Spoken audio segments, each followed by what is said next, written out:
Bismillahirrahmanirrahim.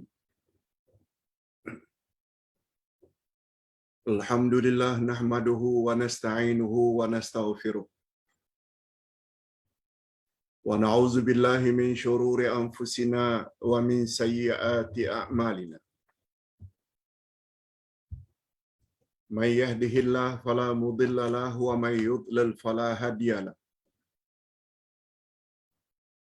Asyhadu an la ilaha illallah wahdahu la syarika lah wa asyhadu anna Muhammadan abduhu wa rasuluh la nabiyya ba'dah.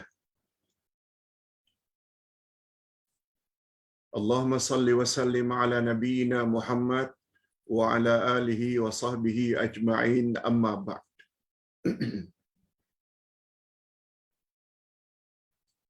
Hadirin dan hadirat serta para pemirsa yang saya hormati, Assalamualaikum warahmatullahi wabarakatuh. Alhamdulillah, kita bersyukur kehadirat Allah Azza wa Jalla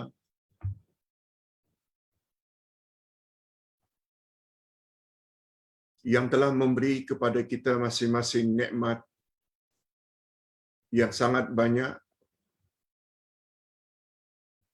terutama nikmat iman dan nikmat Islam. Juga nikmat diberi oleh Allah taufik dan restu untuk menambah ilmu agama berasaskan Al-Quran dan Sunnah Nabi.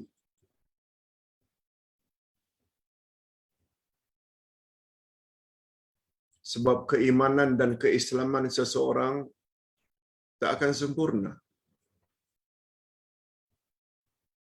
bila keimanan dan keislamannya itu tidak berpaksi, tidak bersumber dari dua sumber utama, yaitu Al-Quran dan Sunnah. Alhamdulillah. Ustaz harap pada diri Ustaz, keluarga Ustaz, juga jemaah sekalian, agar diberi oleh Allah sifat istiqamah, konsisten dengan keyakinan ini sampai akhir hayat, sehingga kita layak mendapat husnul khatimah.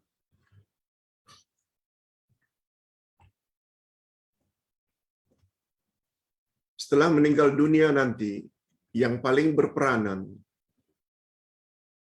dapat menolong kita ada tiga. Pertama, amal saleh. Yang kedua, syafaat dari Nabi Muhammad sallallahu alaihi wasallam, itu syafaat yang paling utama. Dan yang ketiga, rahmat Allah. Ustaz ada sebut perkara ini di dalam buku atau kitab wasiatku.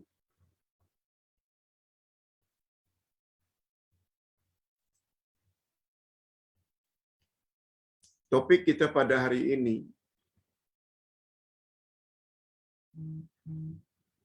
puasa tetapi tidak mendapat ampunan Allah. Puasa tetapi tidak mendapat ampunan Allah. Kita harapkan dengan berpuasa dapat menolong kita di akhirat nanti, dapat masuk dalam syurga melalui pintu Rayyan.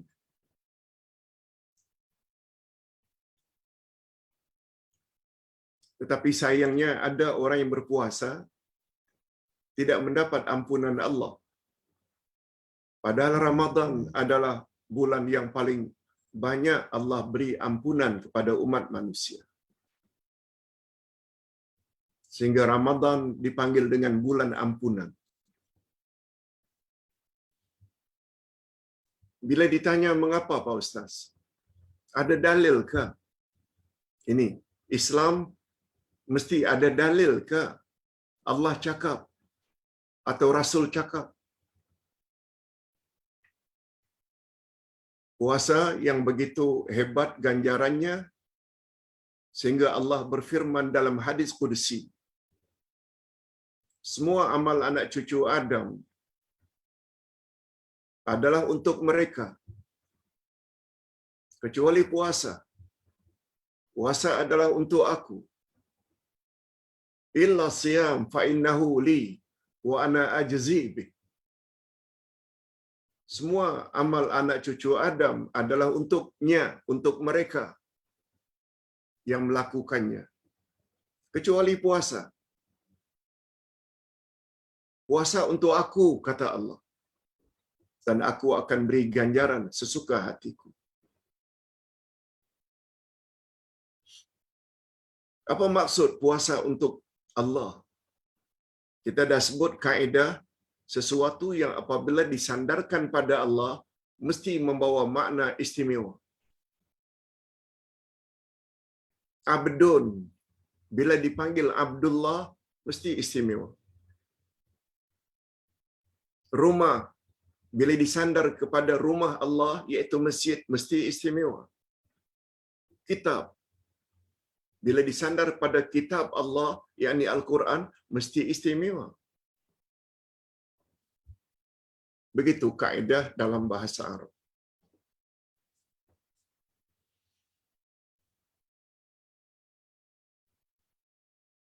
Apa dalilnya Pak Ustaz?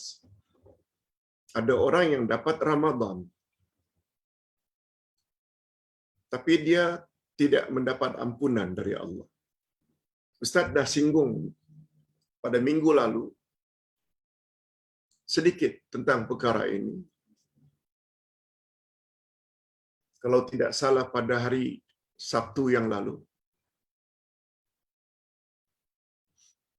Ini adalah pelajaran kita yang terakhir menggunakan buku Semat Ramadan atau nama lengkapnya Puasa Ramadan yang sempurna lagi berkesan. Dalam hadis sahih riwayat Imam Al-Hakim, kata beliau pada suatu hari, di sini Ustaz sebut, lihat muka surat 70. Di sini Ustaz sebut secara ringkas. Tapi hadisnya yang sempurna, yang lengkap, begini bunyinya.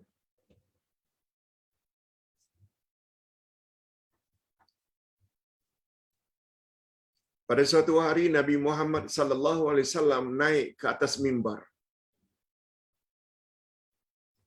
Naik di atas podium.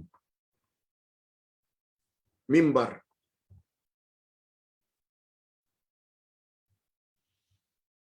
Ketika naik, beliau naik dengan melalui anak tangga. Ada 3 anak tangga untuk sampai ke atas podium atau mimbar.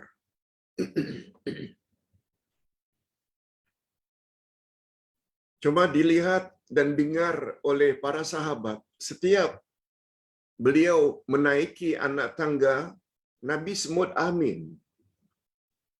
Naik lagi anak tangga, amin. Naik lagi anak tangga ketiga, amin. Baru sampai ke podium, mimbar, Nabi pun berkhutbah, berpidato, berucap. Selesai berucap, Nabi turun. Nabi turun dari mimbar. Lalu Nabi dikerumuni oleh para sahabat sambil berkata, "Ya Rasulullah, sami'na minkal yaum ma kunna nasma'hu." Kami dengar dari Tuhan hari ini yang tak pernah kami dengar sebelumnya. Kata Nabi, dengar apa? Setiap anak tangga ketika menaiki mimbar, Tuhan sebut amin, amin, amin. Ada apa ya Rasulullah? Apa yang Tuhan aminkan? Lihat, para sahabat cukup fokus segala ucapan Nabi, segala tindak tanduk Nabi. Ingin tahu. Itu sahabat. Sehingga menjadi generasi yang paling hebat. Kita hari ini bukan ingin mendengar, bukan ingin mencari.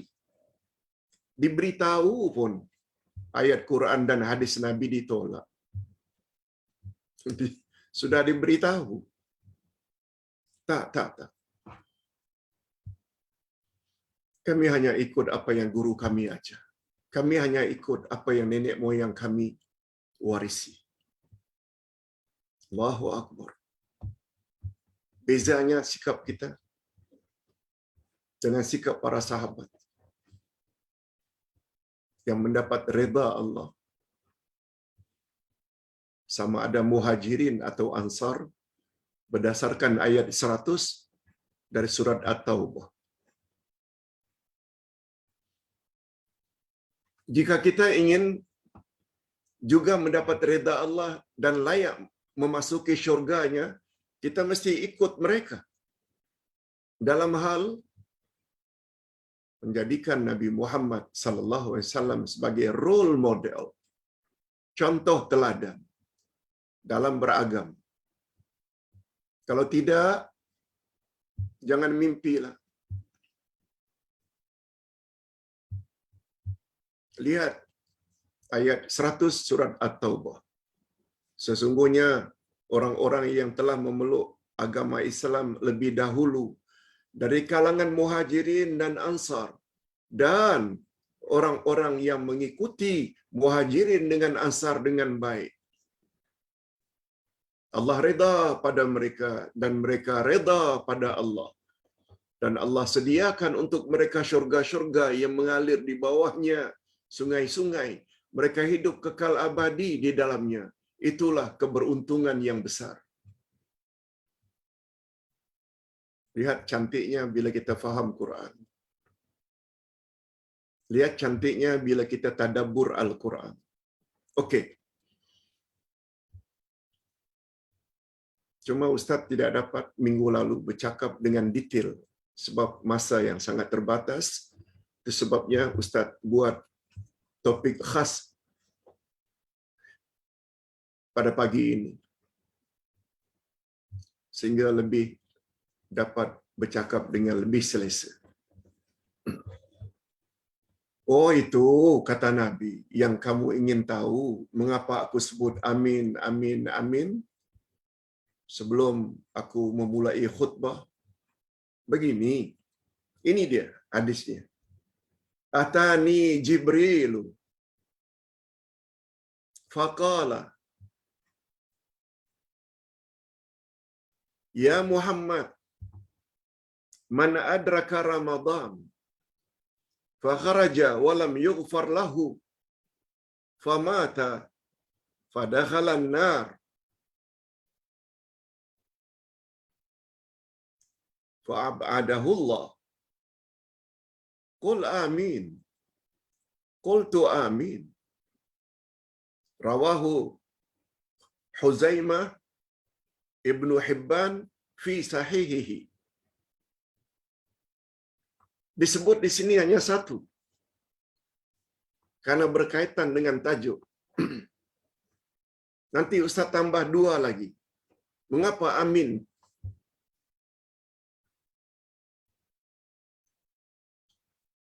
Ketika naik anak tangga kedua. Mengapa amin lagi ketika naik anak tangga yang ketiga? Mengapa? Pagi ini kita akan bahas. Jawab Nabi, oh yang kamu tanya itu mengapa aku sebut amin, amin, amin. Ketika aku naik anak tangga pertama, Jibril telah mendatangi aku lalu berkata, wahai Muhammad,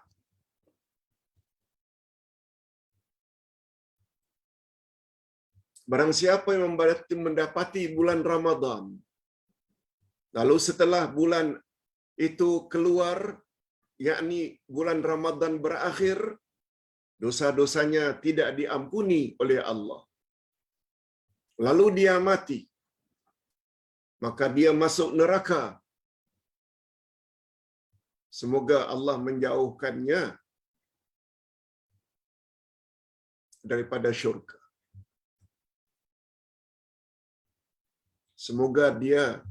Semoga Allah menjauhkannya daripada neraka.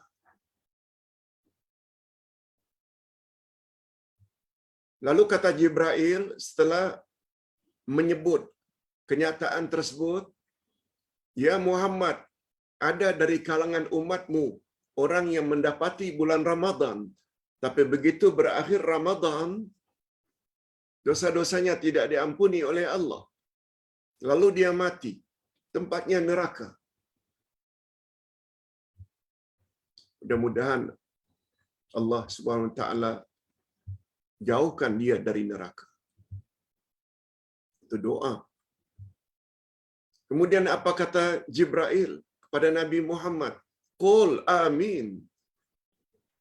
Jawab hai Muhammad dengan amin.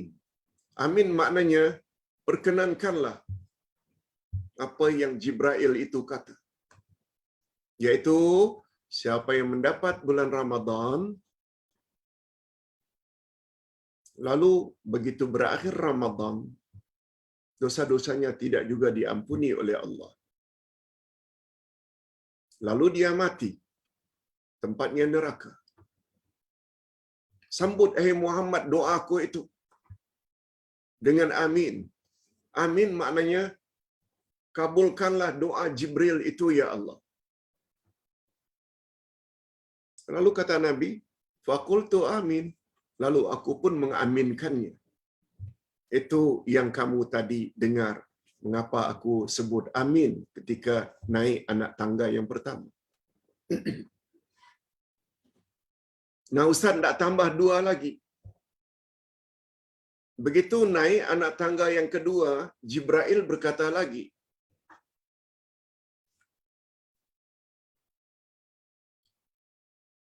"Ba'uda man dzukirta indahu falam yusalli alaik." Sungguh celaka orang yang apabila namamu disebut pada mereka, lalu mereka tidak sambut dengan selawat dan salam.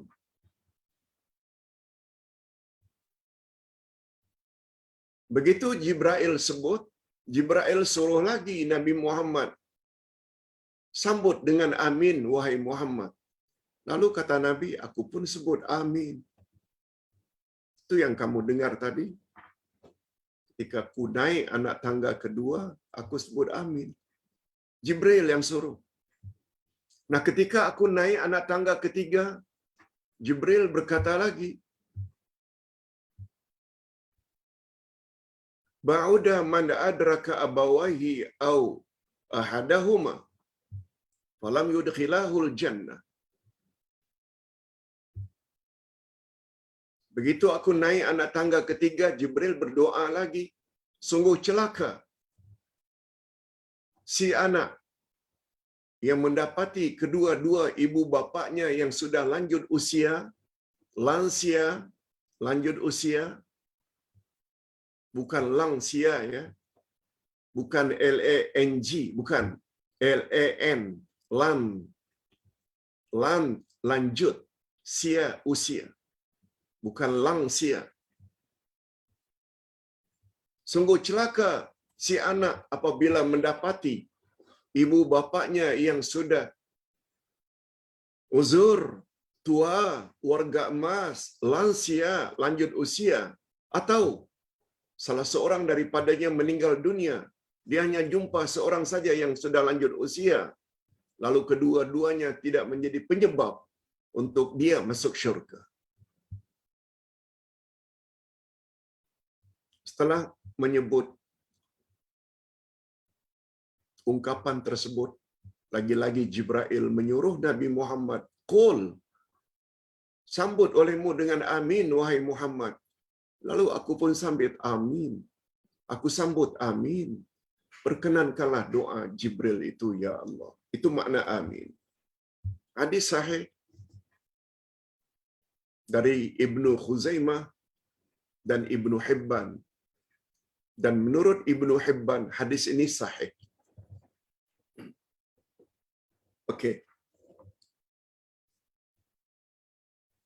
Supaya sempurna, bagus juga kalau Ustaz jelaskan sedikit demi sedikit, walaupun tidak berkaitan dengan topik hari ini. Izinkan Ustaz untuk menjelaskan hadis tadi dari bawah dulu.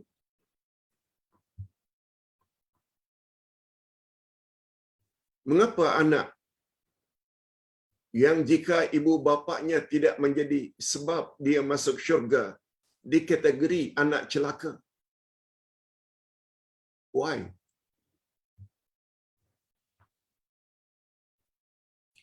Sebab hadirin dan hadirat di dalam hadis disebut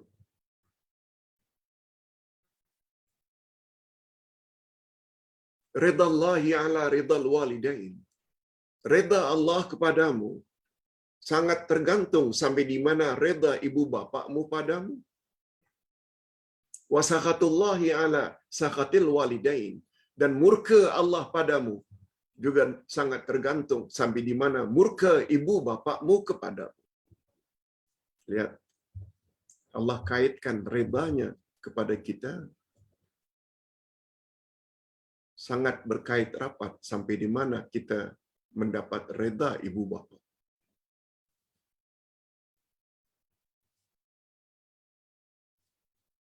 Reda ibu bapa sangat mustahak. Itu sebabnya dalam Al-Quranul Karim, Allah apabila menyuruh perintah yang penting, yaitu mentauhidkan Allah, itu perintah paling penting. Lalu Allah ikuti dengan berbuat ihsan pada mak bapa.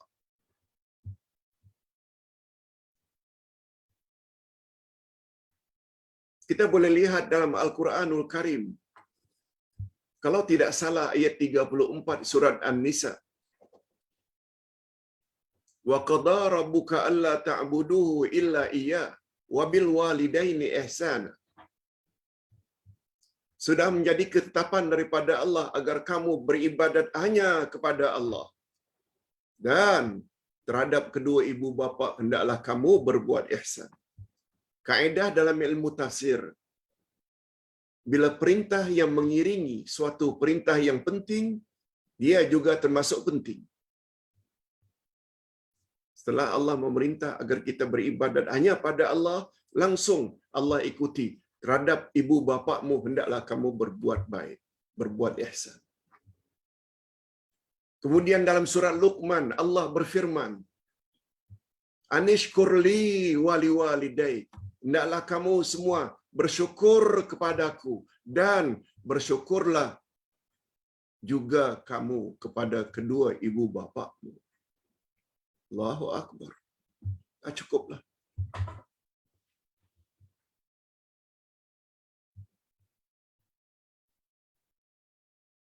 Itu sebabnya ketika Nabi ditanya, ya Rasulullah,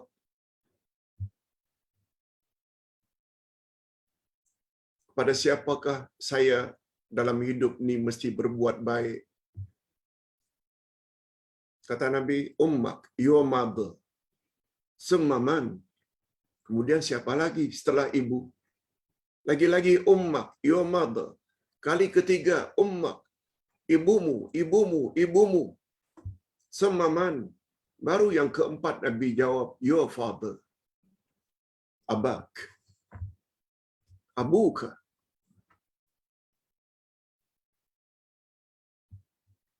Sebabnya jangan durhaka pada mak bapa.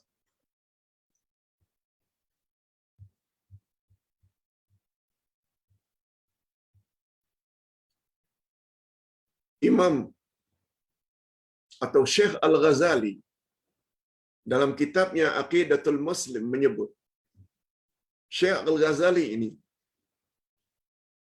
adalah guru daripada Dr. Yusuf Al-Qaradawi. Dalam kitabnya menyebut,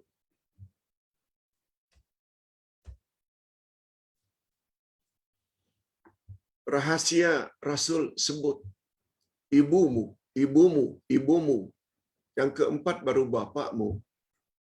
Bukan bermakna kita mesti pilih kasih antara ibu dan bapa. Hikmahnya kata beliau, mengapa ibumu, ibumu, ibumu? Karena kesusahan bapakmu kamu nampak. Dia cari rezeki. Pagi-pagi dah keluar noreh getah.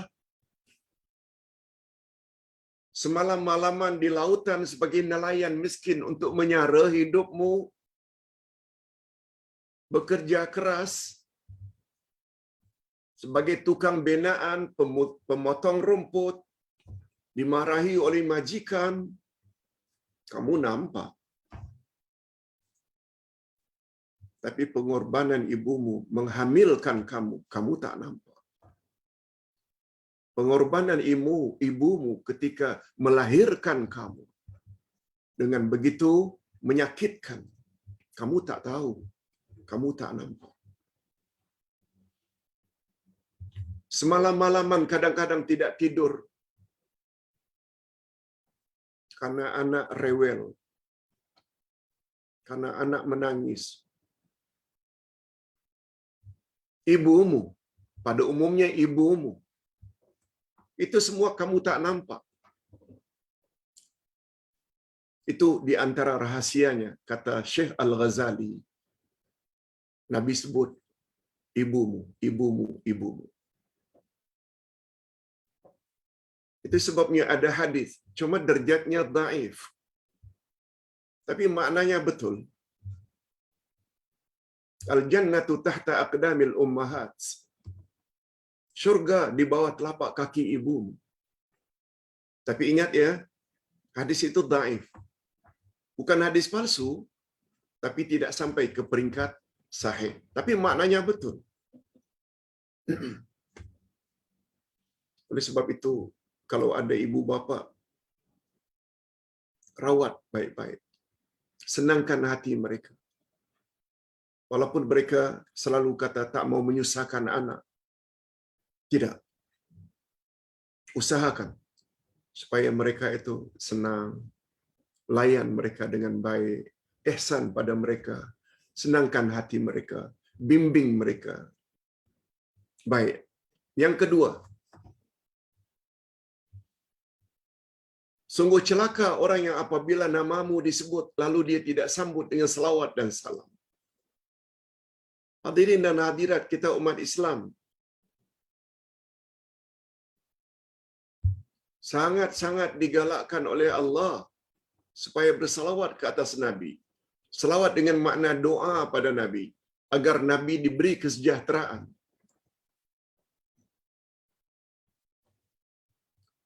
Sehingga Nabi SAW dalam hadis menyebut, Man salla alayya marrah, sallallahu alaihi asyara marrat. Siapa bersalawat kepadaku satu kali, Allah bersalawat kepadanya 10 kali. Macam mana kalau kita bersalawat sampai 100 kali? Gandakan. Selawat Allah pula maknanya Allah cucuri rahmat dan berkat dalam hidup kita.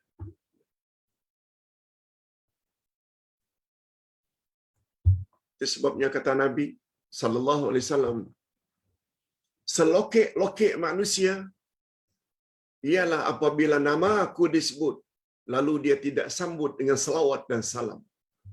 Sambut tu tidak boleh dalam hati saja, mesti sebut sallallahu alaihi wasallam atau Allahumma salli ala Muhammad wa ala ali Muhammad.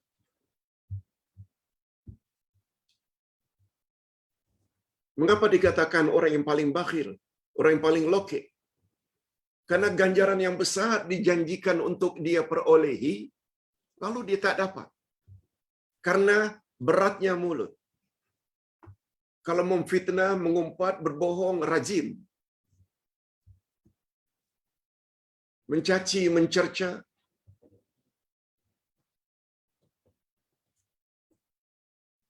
Tapi membaca Quran malas.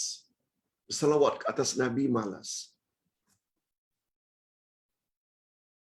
Sampai-sampai kata ulama fiqh, di saat kita tidak boleh bercakap dan boleh Binasa Jumaat kita bila bercakap ketika khatib berkhutbah di atas mimbar.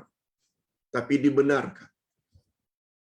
Bila menyebut, khatib menyebut, telah bersabda Nabi Muhammad, sambut sallallahu alaihi wasallam. Tak mengapa. Itu tidak termasuk lagha. Cukuplah sentuhan Ustaz tentang selawat demikian. Cuma ingat ya, seperti yang Ustaz sebut semalam. Para ulama, karena selawat itu adalah doa. Para ulama sepakat mengatakan, kita boleh berselawat dengan cara kita sendiri. Dengan ikut selawat-selawat yang telah dibuat oleh orang-orang alim zaman dahulu. Sebab dia doa. Tapi dengan dua syarat. Atau dengan satu syarat. Jangan hulu. Jangan melampau. Sehingga menyamakan Nabi Muhammad sallallahu alaihi wasallam dengan Allah. Seperti yang terdapat di dalam salawat tafrijiyah, salawat syifa, meyakini kononnya Nabi Muhammad sallallahu alaihi wasallam mampu menyembuhkan orang sakit. Kononnya Nabi Muhammad mampu memberi kelapangan bagi orang yang sedang kesempitan. Kononnya Nabi Muhammad sanggup dan mampu menyelamatkan kita daripada malapetaka. Seperti Aghithni ya Rasulullah, yang kita telah bahas beberapa bulan yang lalu. Ustaz tahu ada pihak yang tak setuju. Tak apa. Tapi Ustaz berpandukan dengan sabda Nabi. La tatruni kama ataratin nasara ibn Maryam. Innama ana Abdullah faqulu Abdullah wa Rasul.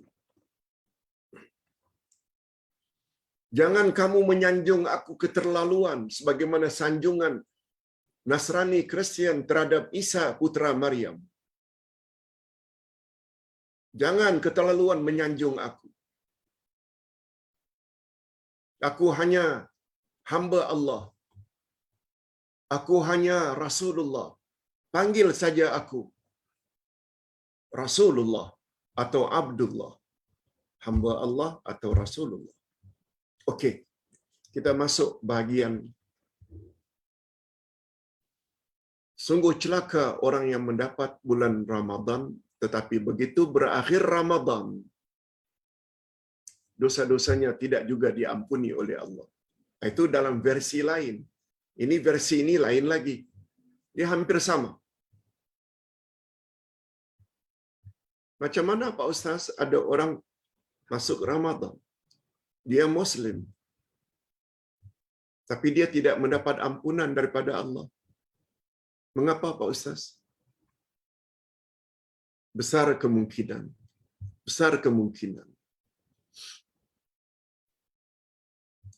Masuk saja Ramadan, banyak orang puasa siangnya. Dia tak puasa. Tanpa uzur. Orang tarawih malamnya, witir, tadarus. Dia tidak qiyam Ramadan, tarawih, witir, tadarus. Orang menjadi lebih rajin, relatif lebih rajin pada bulan Ramadan. Dia sama saja. Sebagaimana bulan-bulan sebelumnya tikam nombor ekor, dalam Ramadan pun tikam nombor ekor.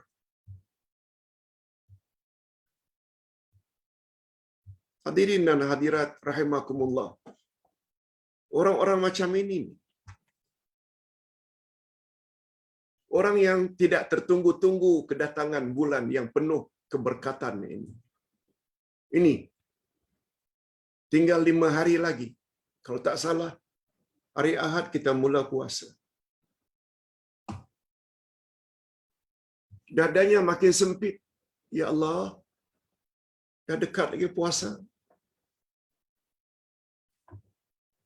Semua tak boleh, semua tak boleh, makan tak boleh, minum tak boleh, ini tak boleh, tak boleh.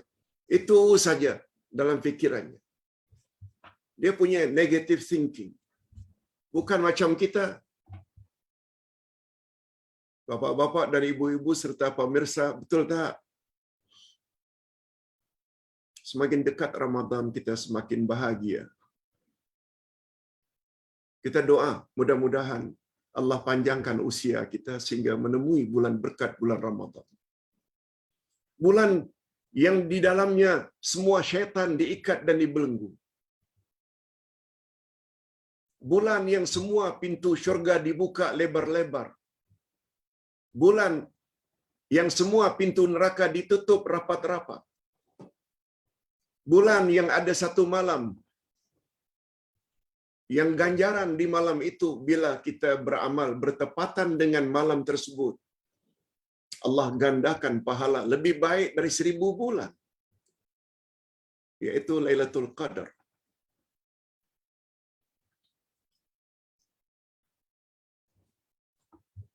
Mudah-mudahan kita termasuk ke dalam golongan orang happy makin dekat Ramadan. Bukan semakin rimas, kata orang. Tak selesai. Sebab ibu-ibu dan bapa sekalian serta para pemirsa, bila ada perasaan semacam itu, na'udzubillah, ada kemungkinan orang tersebut termasuk ke dalam kategori ini.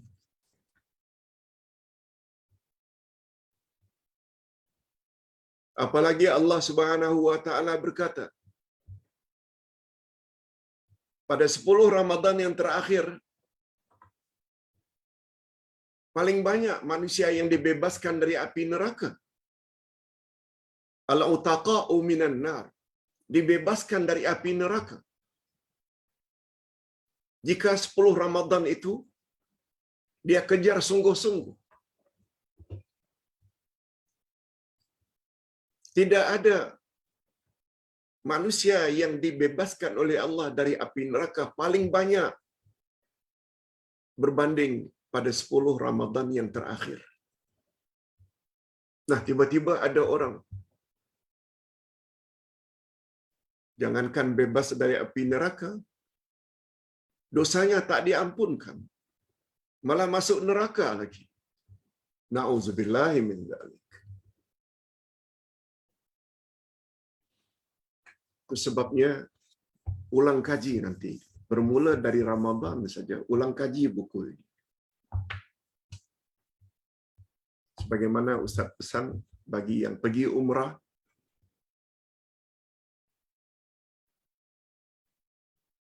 sila ulang kaji buku Ustaz. Pedoman Haji dan Umrah,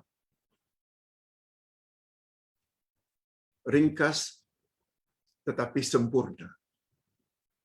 Pedoman Haji dan Umrah, ringkas, tepat, tetapi sempurna.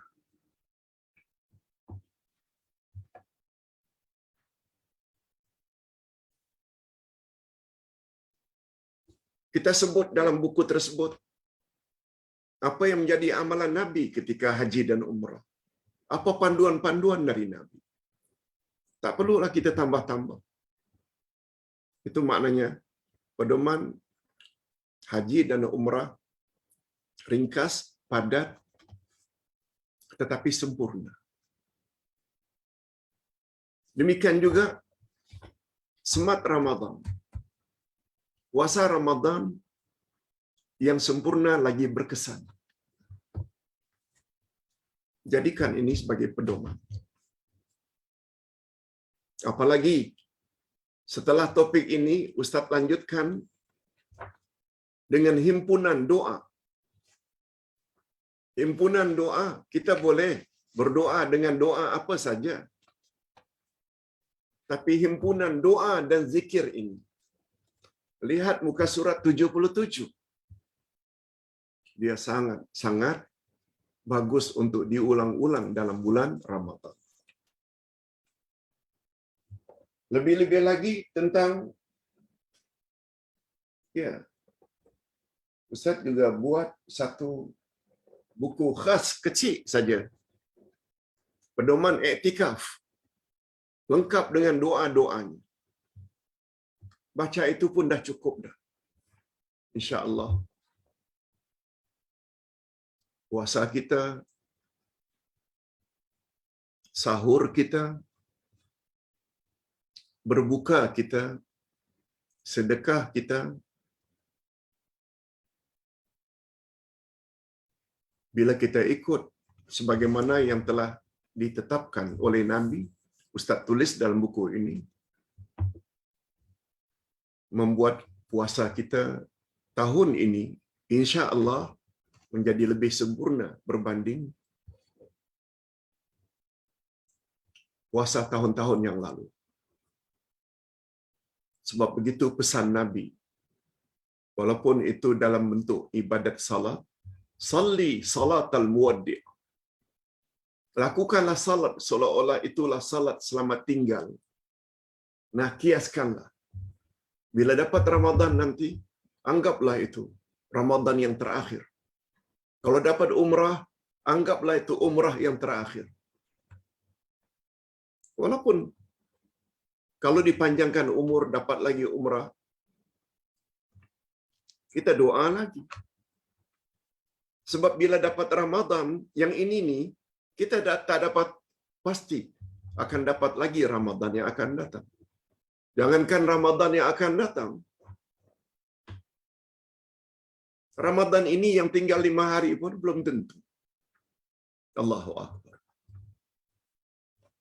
Ustaz kira cukup sampai di sini dulu, sehingga tamatlah kita buku ini. Sabtu nanti, insya-Allah, kita akan gunakan buku yang lain, yaitu tentang pendinding. Sabtu akan datang, begitu juga Selasa akan datang, kita akan gunakan buku ini. Pendinding rumah, pengantin dan bayi dari gangguan syaitan. Cuma sebelum kita